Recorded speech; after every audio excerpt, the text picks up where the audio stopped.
Selamat siang dan salam sejahtera untuk kita semua. Perkenalkan, nama saya Joni Trisantoso dari kelas 1 APPAPK dengan NIM F10822210023. Nah, di sini saya dari kelompok CP10 ingin menyampaikan materi tentang landasan pendidikan antropofilosofis pendidikan.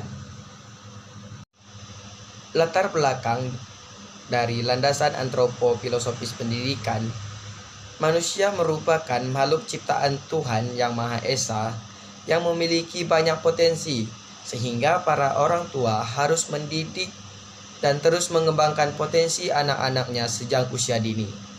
Dalam hal ini, pendidikan dan antropologi harus saling bekerja sama, di mana keduanya memiliki peran yang sama-sama penting dan saling berhubungan. Nah, masuk ke bagian selanjutnya, yaitu bagian dari landasan antropologi filosofis pendidikan. Apa-apa saja? Yang pertama, pengertian landasan antropofilosofis pendidikan. Yang kedua, sejarah perkembangan antropofilosofis. Yang ketiga, pengaruh antropologi filosofis terhadap lingkungan dan masyarakat. Yang keempat, implikasi landasan antropofilosofis pendidikan. Dan yang kelima, aplikasi landasan antropofilosofis dalam pendidikan saat ini. Sebelum masuk ke penjelasan secara detail, saya akan memaparkan apa sih manfaat dari landasan pendidikan antropofilosofis pendidikan. Yang pertama, dapat mengetahui perilaku manusia dalam kehidupan secara universal. Yang kedua, dapat mengetahui kedudukan serta peran dan apa yang harus kita lakukan dalam kehidupan bermasyarakat, baik di lingkungan sekolah, masyarakat, maupun yang lebih kecil yaitu keluarga kita. Dan yang ketiga adalah memperluas wawasan kita terhadap tata pergaulan orang-orang yang berada di sekitar kita. Sekarang kita masuk ke pengertian dari antropofilosofis pendidikan. Antropologi berasal dari bahasa Yunani yaitu anthropos berarti manusia dan logos berarti ilmu. Antropologi adalah salah satu cabang ilmu pengetahuan sosial yang memahami sifat-sifat semua jenis manusia secara lebih banyak. Antropologi secara garis besar dipecah menjadi dua bagian, yaitu antropologi fisik atau biologi dan antropologi budaya. Dalam antropologi budaya, itu sendiri terpecah menjadi beberapa bagian lagi, termasuk antropologi pendidikan. Yang kedua yaitu secara perkembangan. Antropologi sebagai sebuah ilmu juga mengalami tahapan-tahapan dalam perkembangannya. Perkembangannya terbagi menjadi beberapa fase sebagai berikut. Fase pertama yaitu pada abad ke-15 sampai 16 sebelum 1800, bangsa-bangsa Eropa memulai menjajahi dunia, sehingga mereka mencatat segala sesuatu yang berhubungan dengan suku-suku asing, mulai dari fisik sampai ke sosial budaya. Terus fase yang kedua adalah pada pertengahan abad 19 tahun 1800,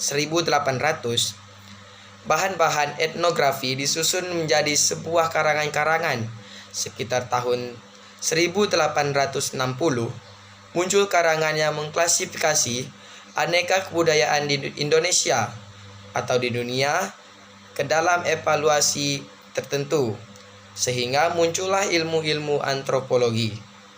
Masuk ke fase yang ketiga adalah fase ini, ilmu antropologi menjadi ilmu yang praktis bertujuan mempelajari masyarakat dan kebudayaan suku bangsa di luar Eropa guna kepentingan pemerintah kolonial dan guna mendapatkan pengertian tentang masyarakat masa kini yang kompleks. Masuk ke fase yang keempat. Pada fase ini antropologi berkembang sangat pesat, di antaranya pengetahuan yang lebih teliti dan metode-metode ilmiah yang semakin tajam, sehingga terjadi beberapa faktor yang dipengaruhi oleh perkembangan yang sangat pesat. Selanjutnya adalah pengaruh terhadap lingkungan dan masyarakat. Perbedaan geografis mencangkup perbedaan-perbedaan yang disebabkan oleh faktor geografis seperti letak daerah, sehingga terjadi pula perbedaan kebudayaan, ide, dan pola tingkah laku. Jadi, landasan antropologis ini menjadi asumsi-asumsi yang bersumber dari kaedah-kaedah antropologi yang dijadikan titik tolak dalam pendidikan. Sekarang kita masuk ke implikasi. Implikasi di sini ada 3, yaitu identitas kebutuhan belajar masyarakat, yang kedua keterlibatan partisipasi masyarakat, dan yang ketiga pemberian pendidikan kecakapan hidup.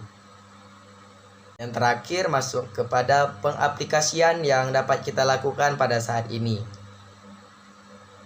Yang pertama yaitu model pembelajaran berbasis budaya lokal, yaitu menyesuaikan di mana proses pembelajaran yang kita lakukan.